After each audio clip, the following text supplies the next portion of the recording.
Привет, друзья! Это новый выпуск «Перейти в IT». С вами Алекс, и сегодня у нас совершенно особенный гость. Седрик Лунвин, мой друг и начальник. Мы работаем вместе на DataStax, и, собственно говоря, это очень опытный Java-разработчик, который живет всю жизнь в Париже, Франция. И, конечно, сегодня мы будем говорить много про Java. Главная цель нашего выпуска — это обсудить требования к Java-разработчикам, Java Developers в Европе, то в первую очередь во Франции, но и в целом в таком регионе, как Европа, что требуется от Java-разработчиков и что необходимо знать, чтобы успешно работать в этой области. Hi, Cedric. So now it's your turn. Our publicum today is Russian speaking, but I will put subtitles, so feel free to speak English. But please not French. My French is too weak. So yeah, we prefer As English. You wish. Yeah. My first small question, just very briefly, what's your experience in Java world, so our listeners will better understand the situation? Yep. Yeah, so thank you for having me today. So I'm working in the Java world for 15 years now already. That's a lot. I started my career as a Java developer right away. And step by step, I climbed the ladder. So I was Java expert, and then technical leader, and then project leader, and then technical architect, and then moved to pre-sales job, and now I'm a developer advocate because I still love to be in the code. Yeah. And you also, as a team lead, as a project lead, you have experience also hiring people, interviewing people, and mentoring people, I guess. Yeah, that's correct. Pretty soon, after 3-4 years, people ask you to build your own team. So you need to make the interview, find the guy, ask the good questions, assess if the guy would be fit in your team or not, what you are looking for, what's not. And yeah, I have multiple roles in my career. Yeah, of course. So the main question for today, the biggest question, what are the particular technical requirements, what someone needs to have to start to work as a junior or regular Java developer in Europe? Okay, so first and more obvious, you have to know the Java language. Okay. How come? Yeah, so that's not only object relating programming. That's really the main Java keyword. How to build a simple class. What is a POJO, plain old Java object? What is a method? How is inheritance? So all the concept I expect you to be familiar with. But then I also may ask you some questions about what features of the language do you like? So dedicated keywords like optional, like I don't want to trap you with very tricky question. What's the purpose of a keyword, for instance, transient or volatile, which is not much known by most developers. I'm not here to trick you. I really want to understand if you can do the modeling of a problem I give you. So I would like to hire people that can, resolve some problems and not really deep dive expert in obscure or dark part of the Java language. So, and to assess that, I will probably ask you to say, okay, I do have 3 type of fruit, apple, banana, and such, and I would like each of them to have a different color and would have all the same method to apply. How would you do? Simple. It's a single method, and do it for me. Just and speak what you think, how you think, and yeah, that's the core of the Java language. But that's really the first step. So in your career, I'm your boss, and I will ask you, I want you to do these function, these services. So I would like you to be comfortable with the main frameworks. So existing libraries that everybody using, just to be on the same page with everyone. Try to not reinvent the wheel. Java existing for 25 years, so there are tons of stuff already using. I don't want you to create stuff from scratch. There are tons of frameworks and libraries for you to work. So first, there are libraries to help you compile and build the project. And those are Maven. It used to be Ant, A-N-T, and now we also have Gradle. You don't have to be an expert, especially for junior developer. I just want you to explain me what is the purpose and what you want to do with that. And correct answer would be finding the dependencies and help me building and packaging and deploying the tool. Mm-hmm. I have a question here. Maven, Gradle, Ant. Well, okay, Ant is dead mostly. Yes, it is. Do you think it's fine for a developer to focus now on the one of the tools and don't spend time on the others, and then learn Gradle as soon as it will be needed, really? So what's of those technologies would be the main one, you think? Oh, Maven, for sure. It would be Maven. Don't be disgusted. It's still XML, but that's really Maven that you should learn first. And later, Gradle is just a mimic of Maven with new YAML instead of XML. But Maven is still 80% of the market, easily. So Maven. Okay, yeah, so it's going to be pretty obvious. Now, Yes. I did a little research some time ago looking for the most required technologies, the most common technologies on the Russian IT market for Java. And one of the most popular thing was Hibernate. What do you think on it? Yes, so that's correct. So now it comes with what we call dependencies in the Maven world, libraries or framework.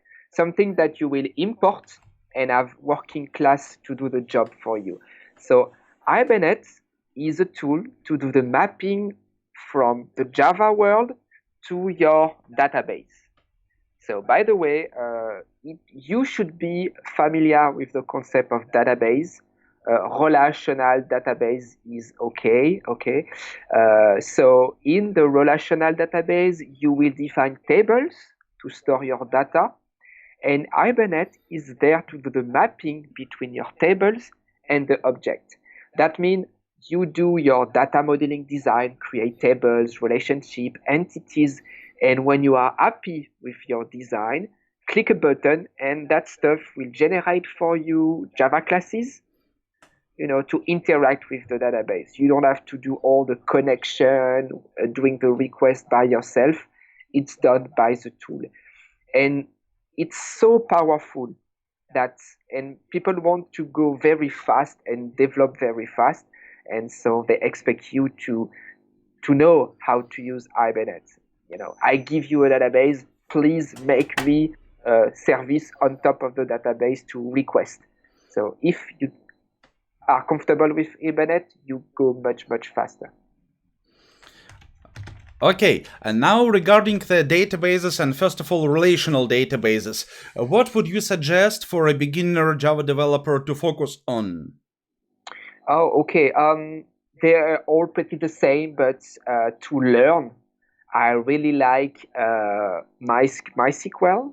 So now PostgreSQL is very famous. It's a bit more senior developer world, but to get started, MySQL is very nice because you do have tools like PHP, MyAdmin, WYSIWYG. What you see is what you get. Very visible, very easy to install, all web interface to create tables and start executing your first query. So yeah, MySQL first, and then PostgreSQL, which is the most free relational database. That's the two first I would think about.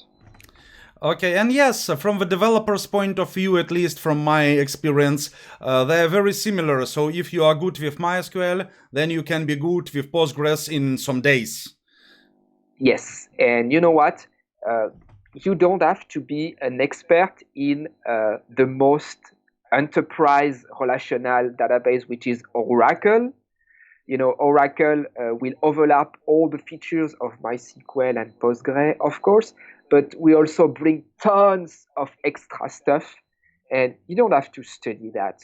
Maybe later, when you want to be specialized in a field, maybe you could go deep dive in Oracle and be paid as an Oracle consultant. But for starting MySQL, it's totally fine. Good. Then next question is pretty obvious. What about NoSQL databases? Do you think it's required for a beginner level, regular level developer, or it's not required really? No, I don't think it's required to manipulate those concepts. My idea would be to know what it is and why you should use those. And the correct answer, you don't have to be very technical, but the correct answer would be, well, with MySQL and relational database, you try to achieve a tons of constraint at the same time. Mm-hmm. So consistency, solid, acid, yes. Anyway. But now with the world of today, there are so many data coming at so fast then you cannot achieve all the constraints at the same time. So you have to do some trade-off. And NoSQL coming to the rescue, and you have multiple flavors of NoSQL. So key value for cache, document like inserting JSON into the database, or a more distributed database like Cassandra. But yeah, you don't have to be an expert. Just know that due to the volume and so many data now, you cannot do everything only with MySQL. And I need you, if tomorrow I said, okay, now your service won't be on top of MySQL, but on top of any other NoSQL database, you should be able to read the documentation and do the getting started hello world on your own. Yeah, that's only what I need.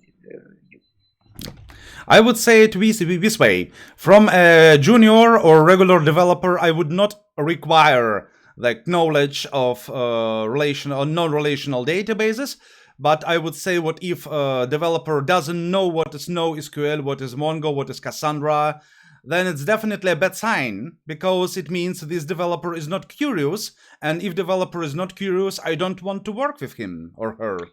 Yeah, that's totally part of the culture. So for now, it was very technical concept, but I expect a developer to be curious and have a culture. So cultures about database, this is what we talk about, but also cultures about architectures.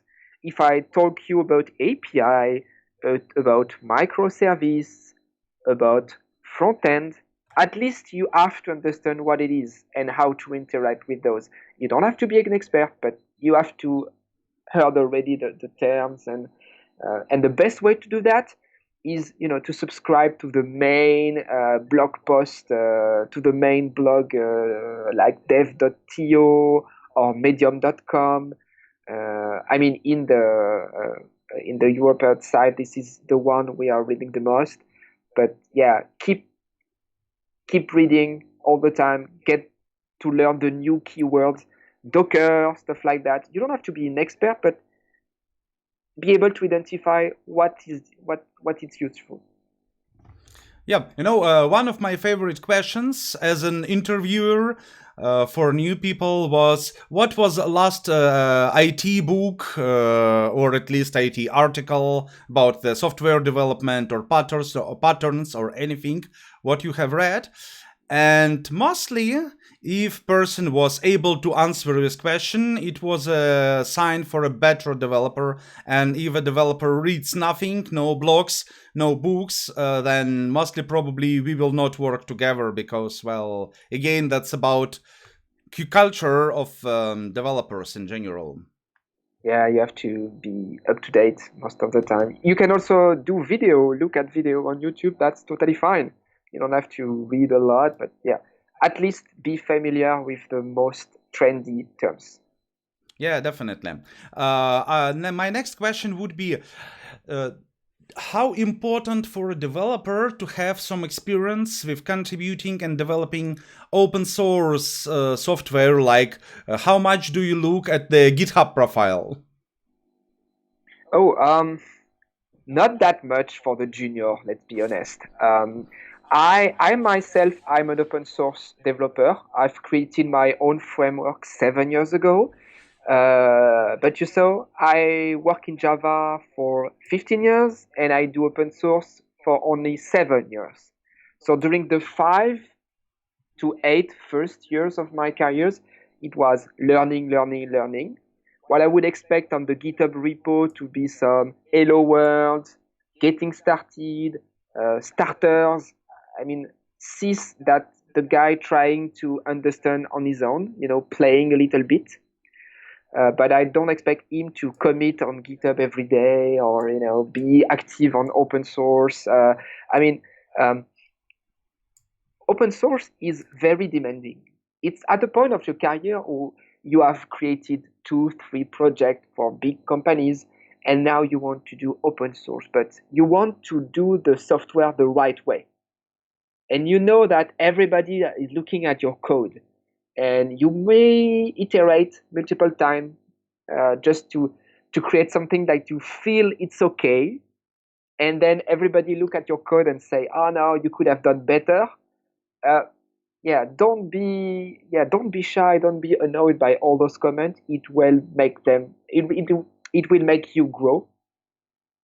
But as a junior developer, first learn how to be confident with your own code.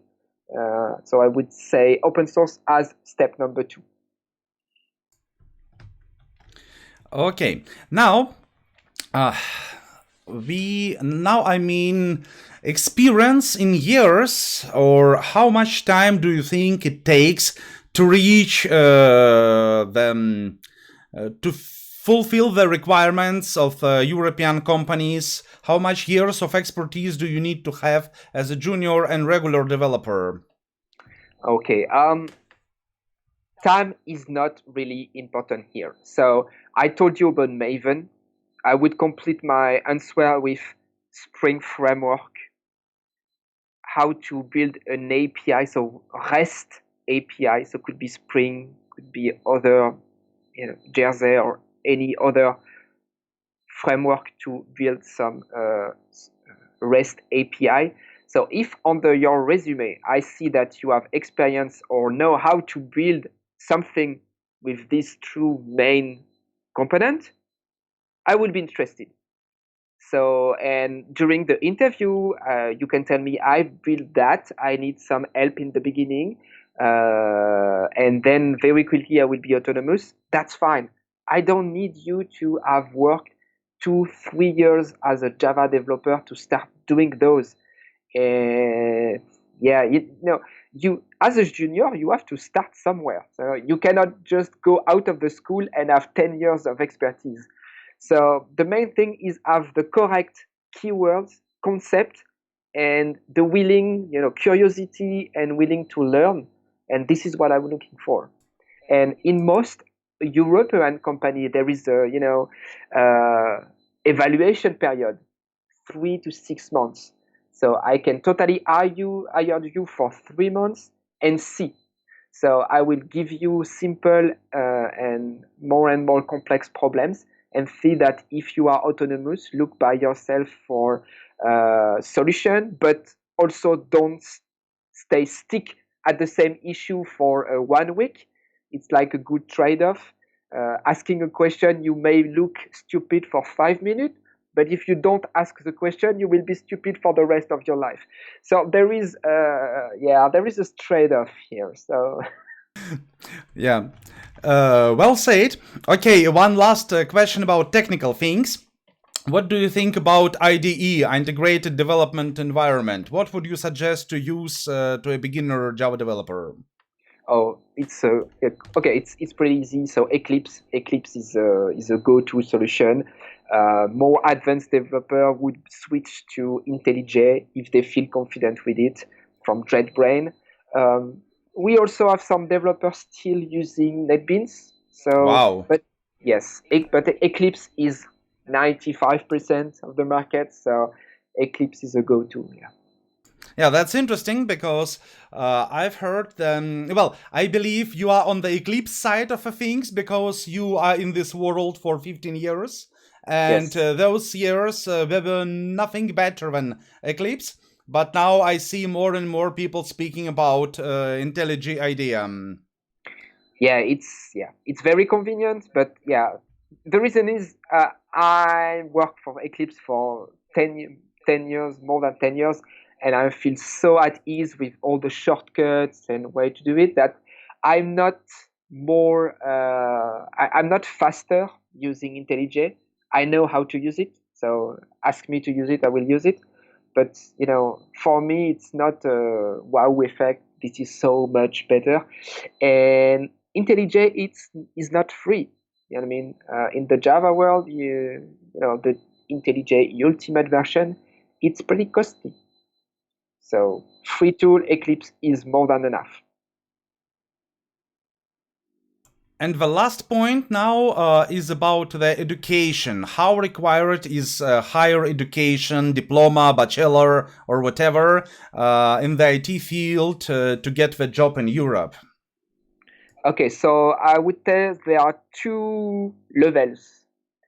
2 years after the bachelor, what would be a technician.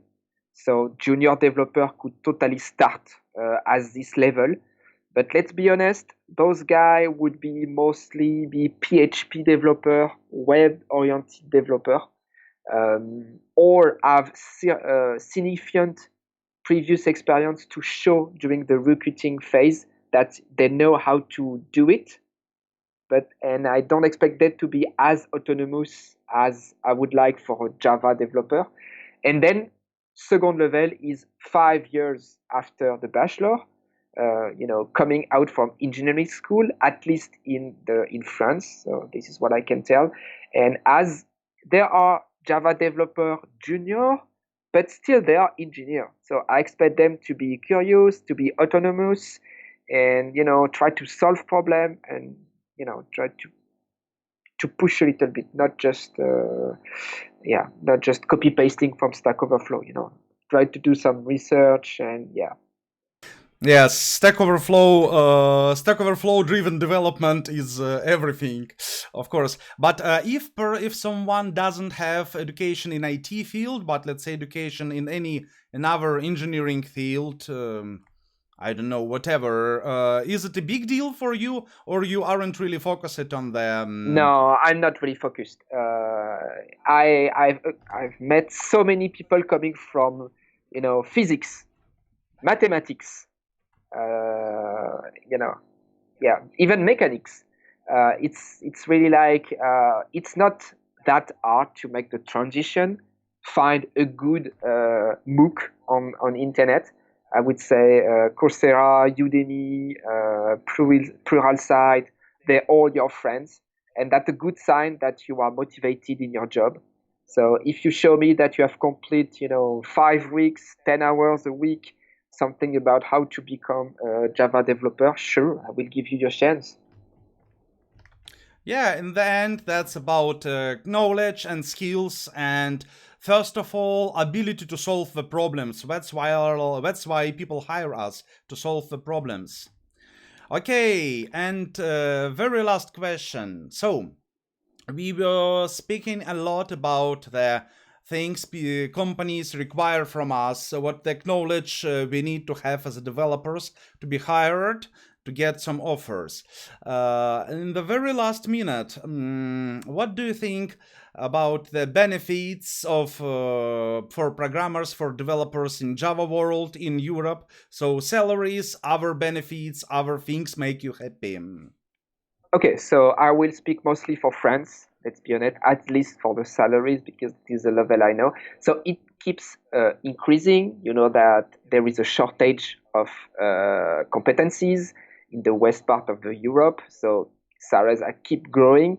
So now somebody just going out of the engineering school could expect 40,000 euro a year. 40, so 40. That's much more than me when I used to start. 10K more. So as a developer, you would expect your company to give you a laptop to work. So it could be a computer at your office, but now everybody's using a laptop, so you could totally ask for a laptop. And usually it's pretty good laptop. So all the last years in all my European companies I was having in different companies, it always was MacBook Pro in a good setup of the latest years. And I guess it's the same for you. Yes, it was the same for me, but it's not 100% of the company. They can give you three years old laptop. Not always MacBook Pro, but yeah, I mean, if they give you a slow laptop, you will be slow. So it's not in their interest to give you something that needs 3 minutes to start. So yeah, you can totally have a pretty decent laptop, correct? And as a developer now, working remotely is more and more common. So you will probably building a project in agile mode, so delivering every 2 weeks new version of your project. This is the most common way of doing it, agile mode. And during these 2 weeks, you don't have to be at the office every single day of every single week. I mean, now you can easily find 1-2 days working at home, doing the service we expect you to do. It's just trust. So show your boss that you can totally achieve the service in the time they expect you, and it's totally fine to work remotely. It was very nice. My pleasure. Thank you very much.